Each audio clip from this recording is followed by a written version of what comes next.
اگر تم اللہ تعالیٰ سے رابطہ نہیں کر سکتے تو کسی اللہ والے کی صحبت میں بیٹھ جاؤ، اللہ سے رابطہ قائم ہو جائے گا۔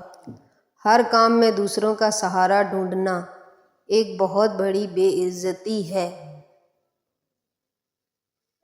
اللہ تعالیٰ کی یاد میں آنسو بہانے والا کبھی جہالت کے گڑھے میں نہیں گرتا، اللہ اسے اپنی محبت میں ڈھانپ لیتا ہے۔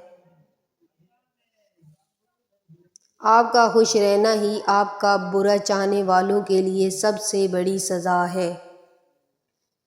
جو محبت سے واقف نہیں وہ اللہ سے واقف نہیں۔ دنیا کو پا لینا کوئی برائی نہیں، لیکن جب دنیا کو آخرت سے بہتر سمجھا جائے تو یہ پھر دھوکہ اور خسارہ ہے۔ اللہ تعالیٰ کا ہر فیصلہ انصاف اور عقل پر مبنی ہوتا ہے، اس لیے حرف شکایت کبھی لب پر نہ لاؤ۔